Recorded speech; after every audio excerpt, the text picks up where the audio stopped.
Okay, so yesterday we talked about a lot of factoring techniques and we stopped with just product sum factoring, which was a trinomial, generally a quadratic trinomial, where the leading coefficient was 1. So you'd have an x squared in the front. Now, today we want to look at split the middle, which is kind of my go-to technique when we have a leading coefficient that's other than 1. So in this case it's 6, it's a little bit extra step. I will also mention, a lot of times these two you can guess and check if you want to. You don't have to actually work them out all the way. But to recall the process here, which I think everybody is familiar with the phrase split the middle or that technique, what we're going to do is we're going to take the leading coefficient times the constant term. Right? So in this case, we want to find two numbers that multiply to be 6 times 1, which we know is 6, and which add, so I can make a table here, which add to be 5. Okay, so the two numbers that multiply to be 6 and add to be 5, we know that's 3 and 2, correct? So now we're going to split the middle, and what that is we took the first and the last term to get the product, right? And we looked at the middle term to see what they added to be. Well, once we get those, now we're going to split the middle. We're going to rewrite this using 4 terms. And instead of 5x, we're going to have a 3x and a plus 2x, or a 2x and a plus 3x. It doesn't matter which one you put first. It works both ways. It's kind of neat to try it both ways. And they'll look different. You'll end up in the same place. So here we're going to say 6x squared plus 3x plus 2x plus 1. Now later we'll do factoring by grouping, which this is very similar to. But at this point, now again, we also looked, there was no greatest common factor. We'd still start with that if we could. But at this point, we wrote it in a more complicated way for this next step to work. So we're going to take the first pair here, and if you split the middle correctly, it doesn't matter which way you get the two numbers. What's the common factor of 6x squared and 3x? 3x. And then we're going to, remember when you factor, you're actually dividing. So 6x squared divided by 3x is 2x plus 1. That's the first pair. For the second pair, it's 2x plus 1. That's a prime polynomial, correct? So you're just going to factor out a 1. You're going to put plus 1. Now be careful, if it's negative, you want to have a negative here, and then you divide by a negative number. So we're going to say plus 1, and that's going to give us 2x plus 1.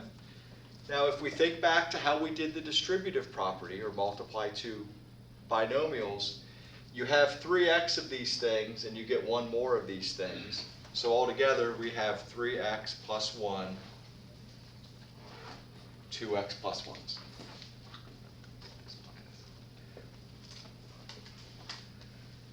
So that's how we can factor that. If you're curious, a lot of students, if you're pretty good, again, at kind of manipulating things in your head, what you might do on one like this is you might realize, well, this is a 1, correct? So these two last terms, when they multiply, they both have to be a 1. Okay? And then these first terms, when they multiply, they have to be 6x squared. So you need to get the outside and inside need to be a 5x, or 5. So you might get 2x and 3x. The other way to do it would be 1 and 6, but 1 and 6 wouldn't work because you'd get 7x in the middle. Okay. Yeah. What would you do? Okay, next up, and I did change this if you wrote it down already, but it's 10v cubed minus 23v squared plus 12v. Okay, so as I look, hopefully I say, hey, there's a bunch of v's, and they all have them, so I can factor one out. So greatest common factor of v, 10v squared minus 23v plus 12. At this point, this v is going to hang around the whole time. It's never going to do anything else except just be a factor for the answer. Without it there, you could never check the problem and get the right answer back. So you need it, but it doesn't do much. Now to split the middle, so this one I really wouldn't try to guess and check because there's like 12 has a bunch of factors, 2 and 6 or 1 and 12 or 3 and 4. There's a lot of different options, but I would probably do split the middle. So I want to find two numbers that multiply to be 120 and then add to be negative 23. Okay, now, if we know they multiply to be a positive, they're either both positive or both negative. So in this case, if they add to be a negative, they're both negative. So I think is that a negative 15 and negative 8? Yeah. Is that, so again, if you needed to, you could make a table and just list look at all the pairs that go into it. So we get v 10v squared minus 15v minus 8v plus 12. Again, we mentioned yesterday, sometimes if you can't split the middle, it could be a prime polynomial. No guarantee that they factor. So here at this point, again, this v just kind of hangs around outside. I might even use brackets and just sit it outside the bracket if I need to, but we'll go ahead and factor by grouping. So we'll look at this first pair. Might actually do that. And it's a 10v squared minus 15v. So we see we can take a 5v out. And then we get 2v minus 3. Now, I changed this one at the last minute. I wanted to get a negative here because it's not tricky really, but if you're not aware, it can be troublesome. If this third term or the first term of that second factoring piece you're going to do, if it's negative, you want to factor out something negative because we need this parenthesis to match this parenthesis over here, right? And I wouldn't write this down, but if you just took out, like say we just took out a plus 4, then you'd get negative 2v plus 3. You see, it doesn't match, right? It's the opposite of what we need. So to avoid that, if that third term is negative, we're going to take out a negative. So negative 4, and then we're left with 2v minus 3. We have 5v of these things. We take away 4. Another way to think about this, I always think about you got 5v apples and you take 4 apples away, so you have 5v minus 4 apples. That's how I write it. You also, though, could think about these two terms. They have a greatest common factor of 2v minus 1. So that would be another way to kind of conceptualize it. So you could say, well, I know v is just hanging around, and I'm going to factor out 2v minus 3. I think I said 1 before. 3. And then I'm going to be left with 5v minus 4. So however you write it, this is what your answer would end up being. And if you expanded that, you'd get back to the original. The last one I have here for example 3, we solved one like this with a simpler factoring problem. But if you notice, we have the x squared, xy, y squared. Whatever you have that is pretty much going to factor like normal. Just your first terms in each parenthesis will have x's. Your second terms will have y's. So if I'm going to split the middle here, I want to find two numbers that multiply to be, this is at Negative 210. negative 210, thank you. And then add to be 29. All right, so as we look at different numbers that do that, we know that one's going to be positive and one's going to be negative, correct? I think, is it 35 and 6? Let's see how we would find this out if we didn't know. I'm pretty sure I did it before.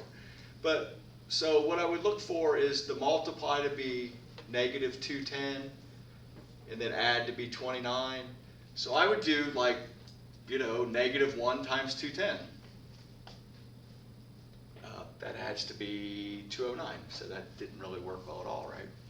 I would do negative 2 and 105, which gives us 103. We're still not there, but we got closer, right? 3 goes into this, so we'd have negative 3 and 70, and that would give us 67. 4 does not go into this because the 4 doesn't go into 10, so 4 won't go into 210.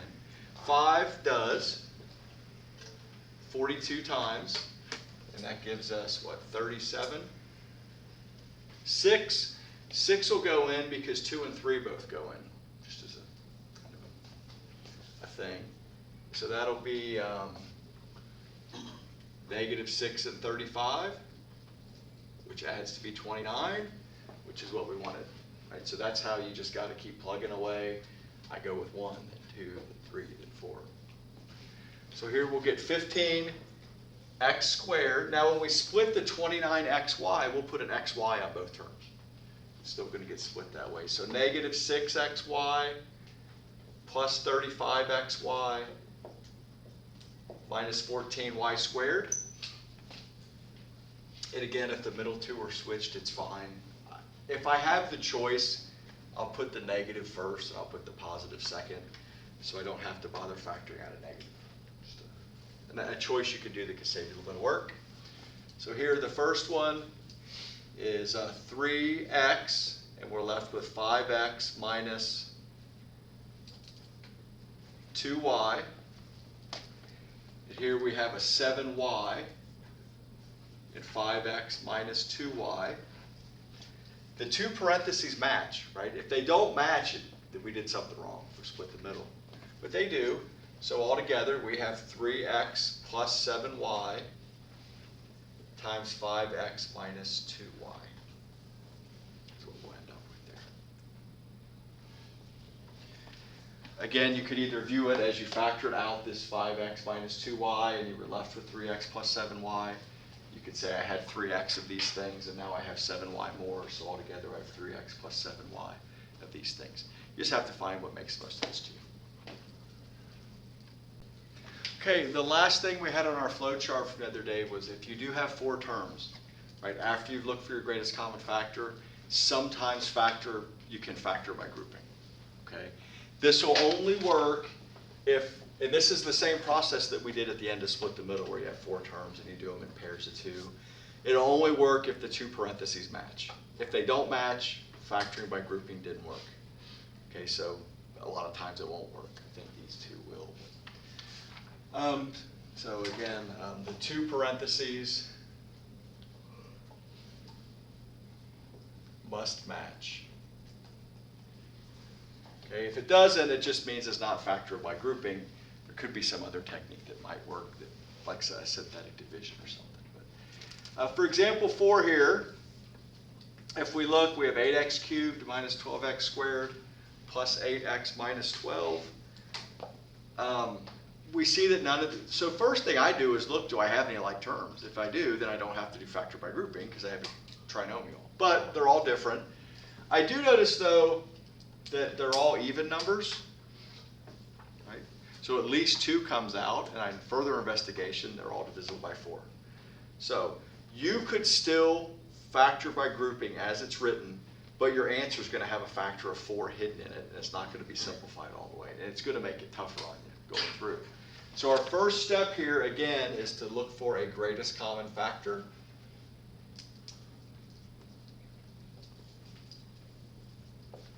Okay, so we just factor out the 4.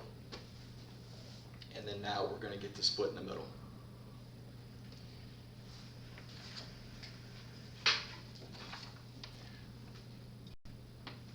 Okay, so as we look at this, again, the 4 is just going to hang around for the rest of the problem.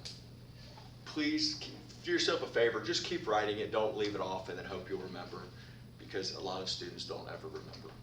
So here, we'll have 4. I'm going to put a bracket just to remind myself, hey, it's out there. It's not part of this whole split the middle piece. A bracket's just a bigger parenthesis that just kind of looks different. You can differentiate it.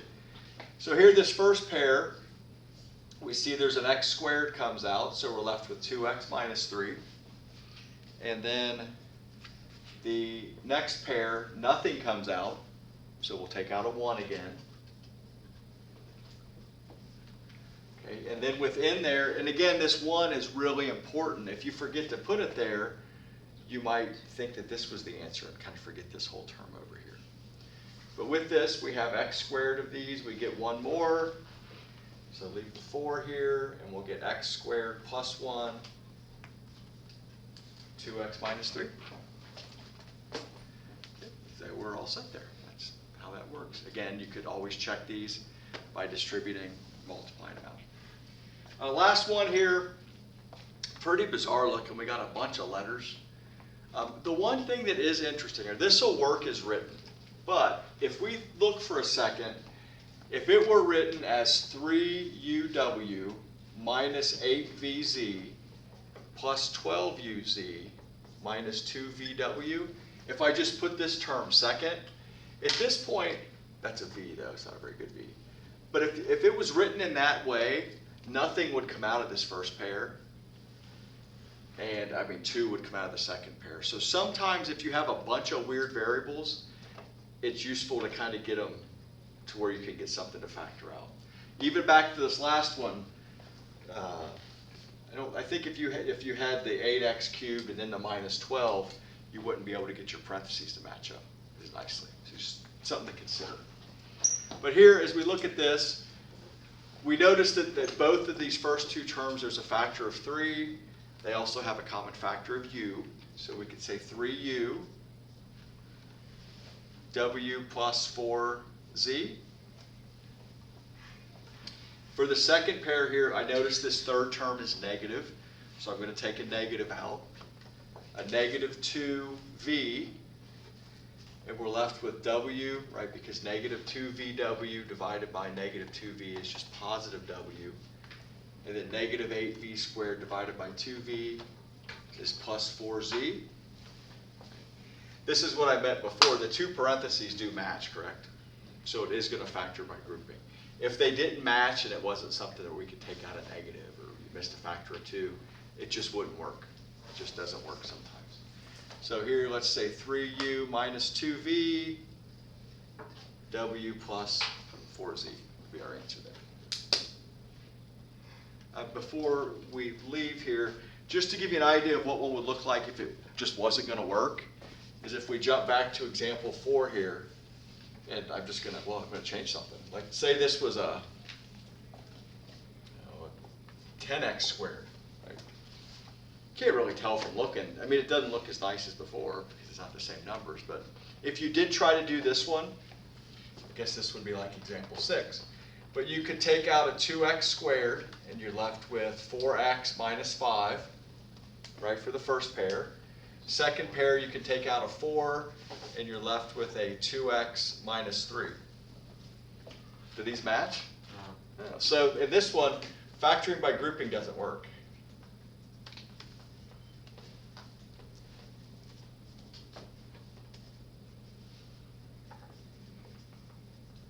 Now, in this case, what you would write, if this was a quiz question, for your answer, you would say that it's a prime polynomial. Or, can't be factored further. It would be wrong to say no solution, because there's solutions right here. Right? There is a solution, it's just not, you can't do anything else to it. Or it's factored as written, but just something like that. Prime polynomial is usually a pretty good way to say it, if you come across that.